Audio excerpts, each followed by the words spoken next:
9. Loh, kok banyak yang nggak masuk? Iya, Bu.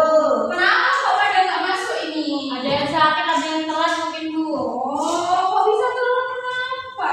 Siangan, Bu. Oh, alah, Bangkong. Iya, Bu. Oke.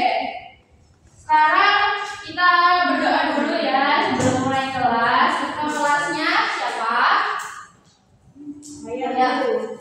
Oke, Mbak Piadi silakan. Baik, sebelum kita memulai pembelajaran, mari kita berdoa terlebih dahulu. Berdoa sesuai agama dan keyakinan masing-masing dimulai.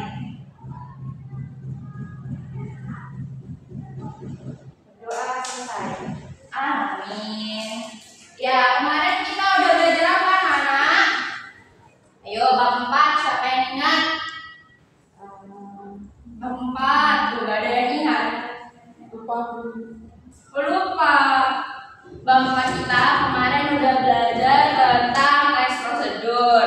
Nah, sekarang kita bakalan belajar tentang membuka gerbang dunia, yang dimana ini adalah tentang buku fiksi dan juga non fiksi. Nah, sebelumnya ini Papa dalam pesen apa ini? Belum sampai. Bu, capek. Aduh, masih pagi sudah lempeng ya, sudah yuk kita ice breaking dulu. Kalian tahu senam bebek? Belum, Bu. Dadah. Kita ice breaking dulu ya. Ayo semuanya berdiri dulu. Mbak Ida, ayo berdiri Mbak Ida. Mbak Ida males itu dia. Oh, males. Saya masih sakit perut. Sakit perut, mau kamar mandi? Enggak. Oh. Itu kayak Indah itu. Tahu gerakannya kan? Tatanan. Diputar langsung, Bu. Ya, udah dimulai ya. Ya, Bu. 1, 2, 3. Nah, itu aja. Sebentar. Kedengaran nggak? Benar, Bu. Tuh, iklannya banyak.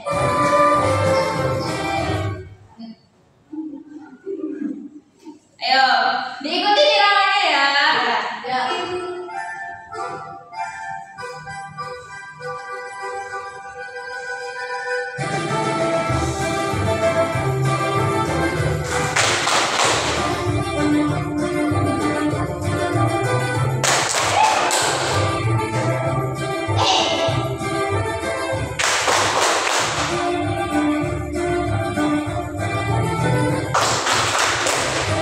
Kakinya kanan, kiri. Ini.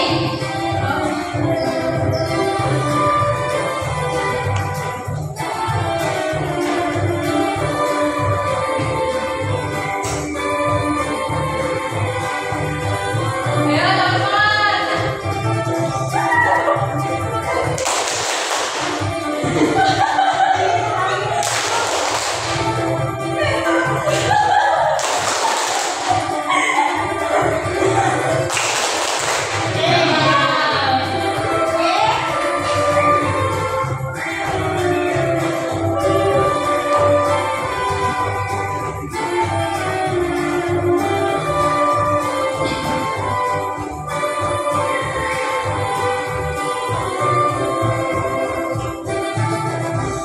Dah. Lanjut lagi ya. Oke, sudah siap semuanya buat menerima materi? Siap, Bu. Jadi hari ini kita belajar tentang membuka gerbang dunia. Kalian pernah nggak didongengin sama orang tua kalian sebelum tidur? Pernah. Dongengnya cerita apa?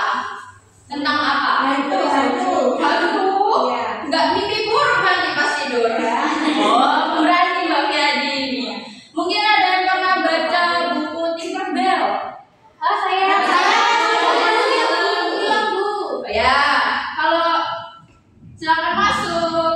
Kenapa telat Mas Yusuf? Waalaikumsalam. Oh, ya sudah, silakan masuk. Cari tempat duduk ya. Nah, kalian pernah berpikir nggak kalau Tinkerbell itu nyata? Pernah. Kalian pernah melihat Tinkerbell nggak secara nyata? Enggak. Berarti tandanya apa kalau nggak pernah melihat? Tidak nyata.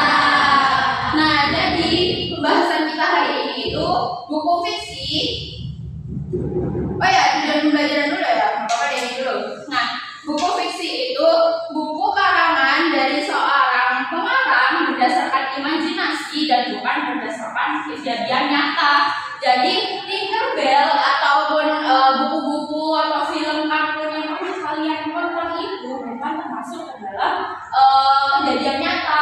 Tinkerbell itu nggak ada ya, anak-anak. Jangan percaya, soalnya nggak ada manusia sekecil itu punya sayap bisa terbang itu nggak ada. Nah, oh ya, tadi Ibu agak lupa nih. Jadi kita itu hari ini bakalan belajar tentang pengertian dasar dari buku fiksi dan juga buku non fiksi. Setelah itu kalian akan mengerjakan tugas di mana kalian akan mengidentifikasi unsur intrinsik dari sebuah teks fiksi. Itu. Nah, terus apa Bu ciri-cirinya buku fiksi? Nah, ini. Ada yang mau membacakan? Saya mau Bu. Nabila dulu ya, nanti kamu sampai. Dibaca Nabila. Ciri-ciri buku fiksi yang pertama, cerita hasil imajinasi dari seorang pengarang. Oke. Lalu Sabina. Yang kedua, ditulis dengan tujuan untuk menghibur, menginspirasi, atau menyampaikan amanat. Ada satu lagi yang mau bantu saya. Saya Bu. Oke, nanti kamu ya, angkat dulu. Ciri yang ketiga, buku fiksi berbentuk cerpen, novel, dongeng, legenda, cerita rakyat, horor, atau dan lain-lainnya. Nah, jadi bentuknya buku fiksi itu banyak sekali ya. Kalau kalian pernah mendengar tentang Malin Kundang, Timun Mas, itu juga termasuk ke dalam buku fiksi karena nggak nyata. Oke, lanjut. Tadi Mbak Yadi mau membacakan kan? Ini Mbak Yadi mau membacakan unsur intrinsik apa ekstrinsik? Intrinsik. Oke, boleh, silakan. Jadi unsur-unsur buku fiksi itu ada dua. Yang pertama intrinsik. Nah, unsur intrinsik ini meliputi tema, tokoh dan penampilan, alur dan plot, latar atau setting, sudut pandang, amanat dan juga gaya bahasa. Iya, benar sekali. Jadi unsur-unsur dari buku fiksi itu hampir mirip sama teks cerita fantasi dan juga cerita fiksi ya teman-teman. Lalu bedanya apa Bu sama teks cerita fantasi dan juga teks fiksi? Teks tidak nyata itu. Jadi itu cerpen ya, maaf bukan teks fiksi. Jadi teman-teman, anak-anak, buku fiksi itu bukunya, buku fiksinya. Kalau teks fantasi itu genre dari sebuah cerpen. Jadi cerpen itu termasuk ke dalam buku fiksi. Isi-isinya buku fiksi itu cerpen. Lalu genrenya itu bisa jadi teks fantasi gitu. Lalu unsur ekstrinsik ada yang mau membaca? Saya. Oke, silakan Mbak Indah. Unsur ekstrinsik yang pertama ada latar belakang pengarang. Yang kedua ada kondisi sosial dan budaya. Yang ketiga nilai-nilai dalam cerita. Oke, jadi anak-anak, pengarang itu tidak hanya semata-mata menciptakan sebuah karya tanpa ada dasar. Mungkin di sekitarnya ada latar belakang pengarang itu sendiri, atau ada nilai-nilai budaya atau norma sosial yang bisa diambil di sekitar pengarang tersebut. Bisa juga nilai-nilai dalam cerita yang pernah ia baca atau pernah ia alami. Oke, buku fiksi sudah. Sekarang kita beralih ke buku non fiksi. Kalau buku non fiksi itu apa sih Bu? Jadi buku non fiksi itu buku yang berdasarkan fakta, data, kenyataan dan bukan hasil karangan semata atau bukan hasil imajinasi semata. Jadi tujuannya itu buat memberi kita pengetahuan seperti contoh buku pelajaran sekolah kalian, geografi, ensiklopedia, kamus, semuanya pokoknya yang berdasarkan fakta. Jadi kalau kalian biasanya ke perpus buat mencari buku itu buku non fiksi. Lalu kita lanjut ke ciri-cirinya. Ada yang mau bantu membaca? Ada 4 nih, kita bagi dua-dua aja. Ada yang mau bantu membaca? Ada. Silakan Menteri.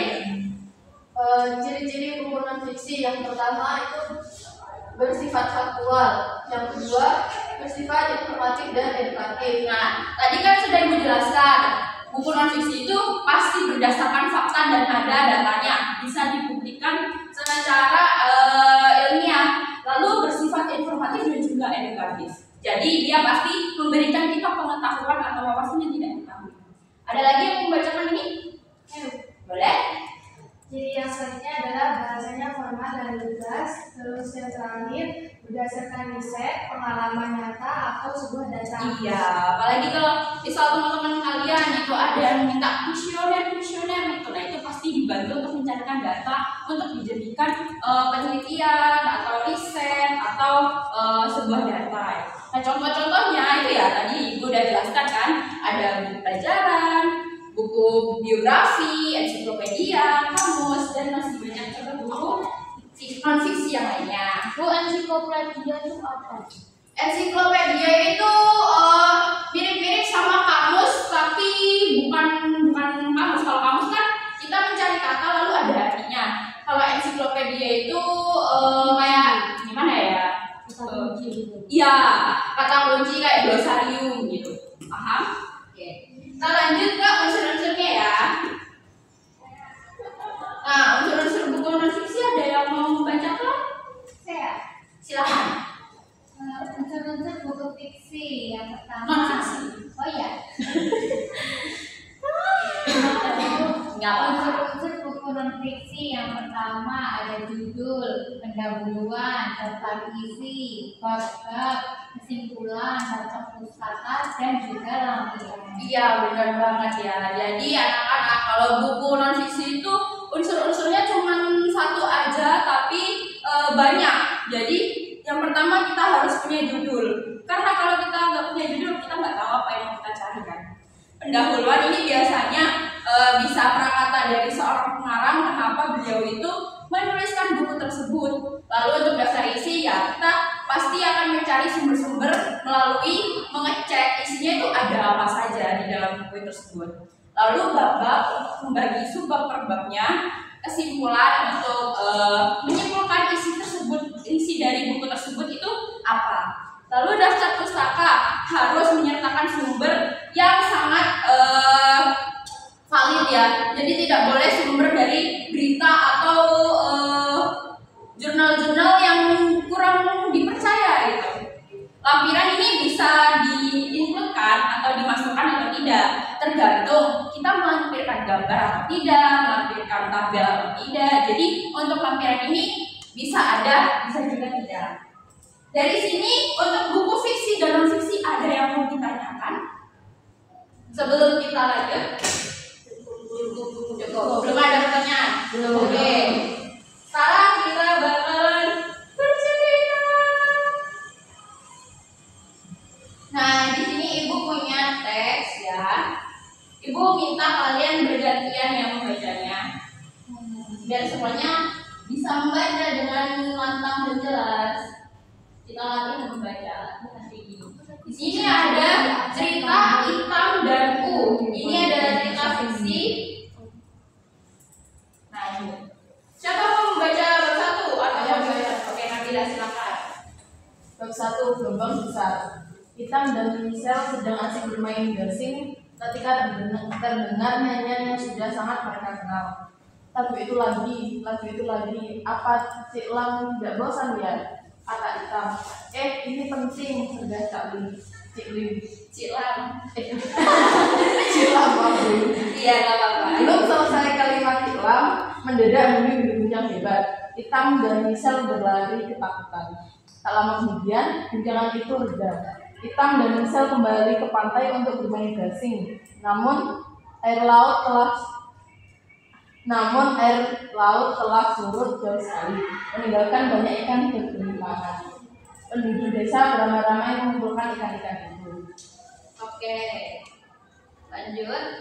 Masih bab 1, jadi masih Nabila ya. Oke. Kita akan besar hari ini, sorak mereka kegirangan. Itu semong, lari, Cik Lam berteriak, mengajak orang-orang menjauhi pantai. Namun mereka hanya tertawa dan mengabaikan Cik Lam. Cik Lam menyambar tangan Hitam dan Michelle. Cepat lari! Di belakang mereka, seseorang menjerit. Air laut naik, gelombang raksasa menghantam. Air laut menyeret Hitam, memisahkannya dari Cik Lam, lalu menghempaskannya ke sedalam pohon kelapa. Kita memeluk erat pohon kelapa itu agar tak kembali terseret air. Kita berhasil memanjat pohon kelapa sampai ke puncak.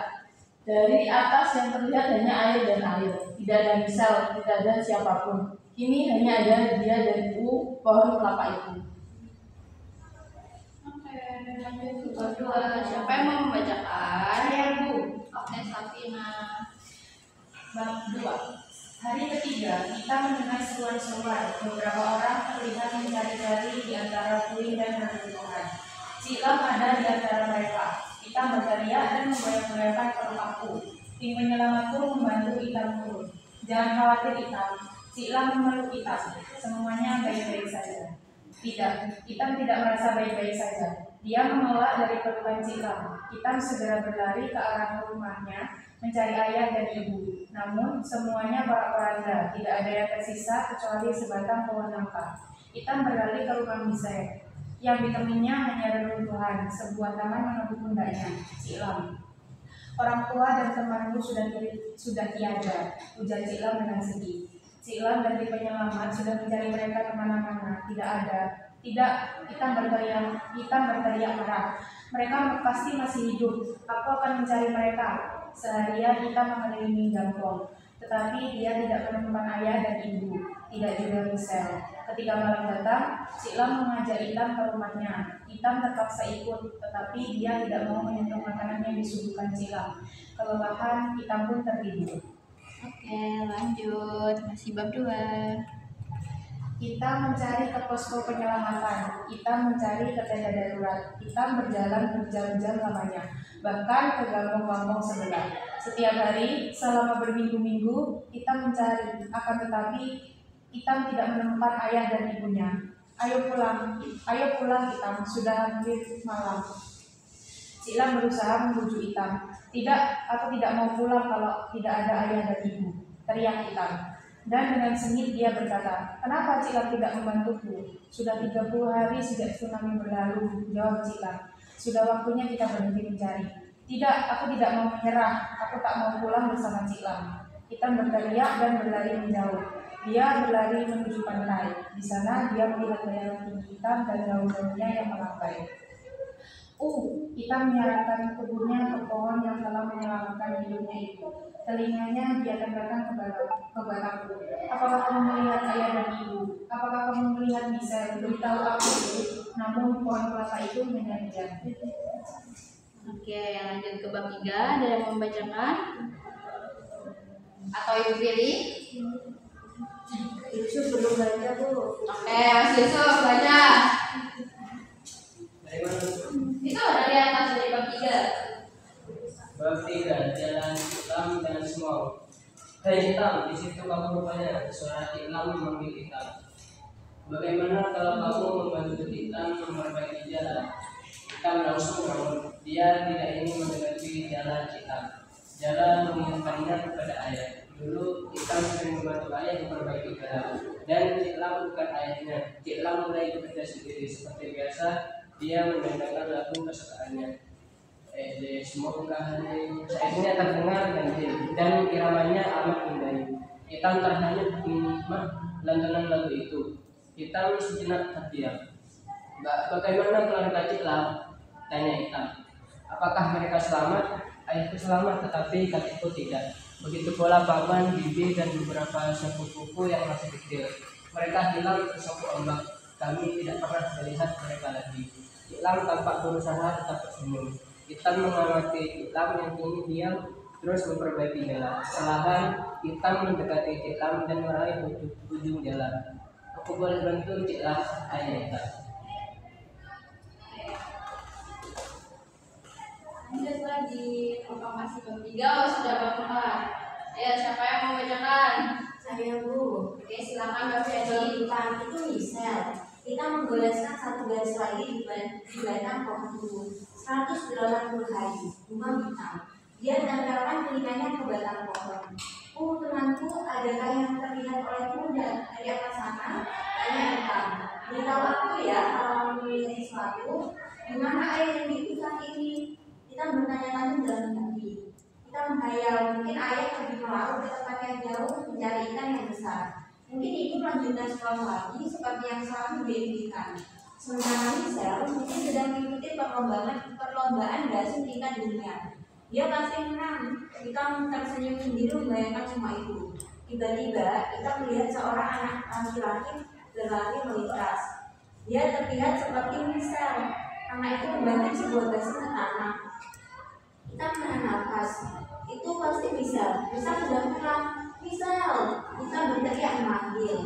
Kita berlari menyusul anak itu sampai ke sebuah posko pengungsian. Sekelompok anak bermain gangsing. Seorang anak berseru menyambut anak yang baru datang itu. Hasim, ayo bermain bersama kami. Kecewa, Ika pun sadar bahwa anak laki-laki itu bukan misal. Sewaktu berbalik hendak pergi, anak-anak itu mulai bertengkar. Ayolah Hasim, biarkan yang lain dapat giliran. Hasim, aku juga ingin main gasing. Kita melihat mereka bertengkar. Kita juga melihat sebagian mereka belum pandai memainkan gasing. Aku punya ide, pikir hitam. Oke, lanjut Fatima. Orang jawab lagi, soalnya tiba-tiba. Ada yang membacakan? Fatima? Saya Bu. Oke, silakan. 5. Seribu juta. Kita menggunakan kayu dan hutan. Apa yang mau melakukan kita? Tanya kita. Enggak, aku ingin membuat sesuatu dengan kayu-kayu ini. Ragu-ragu kita mendapat Ciklam. Ciklam mau bantu aku. Segera mereka sibuk memotong, mengikir dan mengelas kayu. Serpihan kayu berserakan di mana-mana. Mereka terus sibuk. Hanya azan dan perkeloncongan yang membuat mereka berhenti. Dan ketika saatnya mendekat, tangan mereka pun penuh dengan cat warna-warni. Hari sudah gelap, ketika mereka selesai, hitam dan Ciklam merapikan semua sisa kayu dan cat. Inilah dia, 1000 gasing gurita bersama kita. Oke, lanjut Bapak Enam. Ada yang membacakan? Oke. Bab 6. Berbagi kegembiraan. Keesokan harinya, dengan sebuah tas besar, kita membawa sebuah gasing itu ke rumah pengungsian. Ini untuk kalian, menjadikan sambil menuangkan isi tas. Hore! Anak-anak bersorak-sorai. Aku mau yang kuning, kata seorang anak perempuan. Yang ini untukku. Seorang anak kecil mungil menyabet gasing totol-totol merah. Seorang anak menghampiri hitam. Terima kasih bang, katanya. Senyumnya lebar sekali. Anak itu kemudian menghampiri seorang nenek. Itu Ina dan neneknya, Hasim berkata. Gelombang besar memisahkan mereka, tapi nenek Ina terus mencari dan menemukan cucunya di posko ini. Ina melambaikan tangan berpamitan ke semua orang. Oke, akhir. Ada yang membacakan? Saya Oke, silakan. sambil menyengkam matanya, kita berjalan menuju pantai untuk menemui ibu. Dia menyandarkan pipinya ke batangku. Terima kasih telah ada untukku, kata Itan kepada U. Terima kasih telah mengawasi Mama, Papa, dan Michelle. Kita memeluk pohon itu. Aku mungkin tidak akan datang menemuimu setiap hari sekarang, U. Aku mungkin sibuk dengan hal-hal lain. Ketika Itan berbalik berlala pergi, Ciklam memanggilnya. Itan, aku mau memancing. Tunggu aku di sini. Ita berhenti. Dia melihat ke arah U. Daun-daun pohon melambai ketiup angin. Dia mengundang Ciklam dan lelaki tua itu tersenyum padanya. Dia melihat Ciklam menaiki kapalnya. Bersama-sama Itam dan Ciklam menyanyikan lagu Semong saat perahu nelayan membawa mereka melintasi laut. Oke, selesai. Sekarang mulai apa? Tugas. Ya. Ya. Oke, sebelum mengerjakan tugas, ibu ini ada games. Jadi nanti ada pilihan A dan B. Kita sambil bergilir spidol ini dari satu anak ke anak yang lain pakai lagu Senam Bebek yang tadi. Jadi waktunya senam bebek itu kalian senam, waktunya itu kalian baru gilir spidolnya, paham? Jadi nanti anak-anak yang kena pilihannya, nah itu bakalan soalnya berbeda. Nah, sekarang ibu minta dari depan, dari Mbak Safina ya. Dari Mbak Safina itu A, B gitu ya, sampai Mas Yusuf, oke? Oke, mulai Mbak Safina. A, B, A, B, A, B, A, B, A. B. Diingat ya. Oke. Ibu kasihkan spidolnya ke Mbak Safina. Ayo semuanya berdiri.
Kertasnya dari ibu.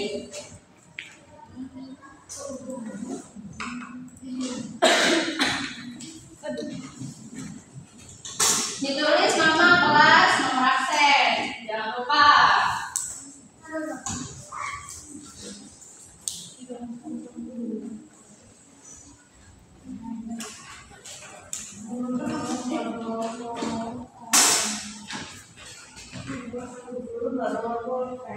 Loh, Bapak pengen pinjam pulpennya guru? Saya juga ada Soalnya dua. Gurunya kan punya satu. dibagi 3 Bu. Dibagi 3. Ini teman-temannya ada yang punya pulpen? Iya. Nih, guru. Saya sudah dapat. Oh, sudah. Saya dipinjami wadah. Oke, ini dia soalnya 10 soal. Bentar. Langsung ABC-nya aja. Iya, misal nomor 1 A ditulis. Itu sampai berapa 10? Iya, 10. Iya. Tokoh utamanya hasilnya. Iya, betul banget. Ayo dikerjakan individu ya. Oke, anak-anak udah selesai semua mengerjakannya? Sudah. Oke, sekarang ibu minta jawabannya saling ditukar sama teman bangku. Ayo. Salah semua ini. Oke, jadi sudah ditukar semuanya? Sudah. Nah, ibu bakalan kasih lihat kunci jawabannya, kalian cocokin ya. Yang salah disalahin, jangan dibenerin. Yang bener jangan disalahin, oke? Iya, Bu.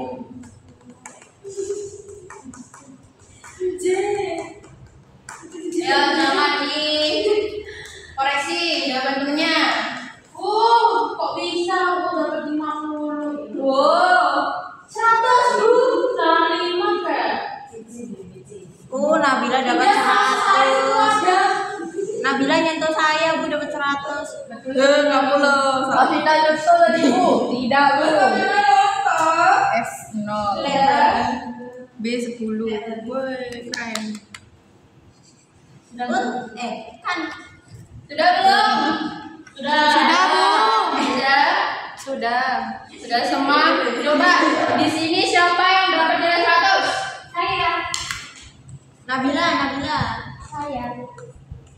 Oke. Enggak, aku. Semuanya. Saya dapat 70. 70. Oke. Ya saya murni, Bu, enggak nyontoh-nyontoh. Oh, yang muda, Bu. Oke. Ya. Punya contohnya GPT. Wah. 60, dapat 60. Oke, jadi sekarang kata kelasnya minta tolong kertasnya dikumpulin terus dikasihkan ke ibu ya. Ya Allah. Bisa enggak enak. Ya Allah, aku ini. Jadi 1. Bagus ternyata. Ternyata nilai kalian bagus-bagus ya. Iya. Iya, 60 sendiri. 60. Nama 9 enggak ada. Oke, terima kasih Indah. Iya, Bu. Bapak ibu lihat dulu ya.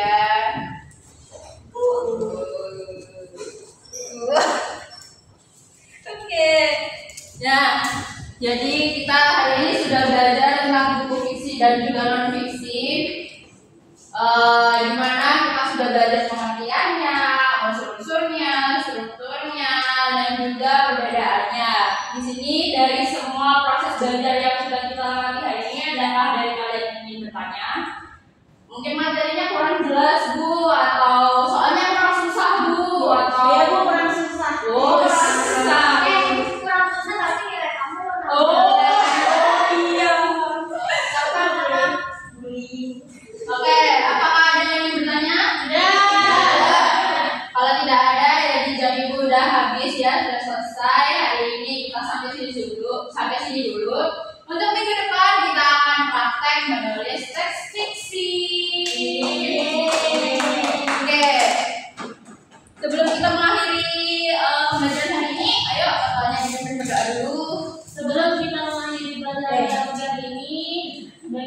berdoa menurut keyakinan masing-masing. Berdoa dia. Oke, terima kasih.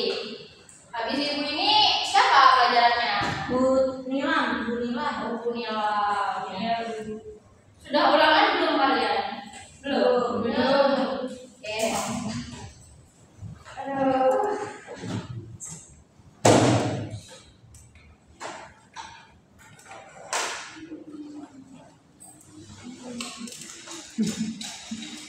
Dia bawa tas besi. Ibu pamit dulu ya. Bu, tasnya Bu. Oh iya, nggak apa-apa. Habis ini ikut judi kok. Makasih.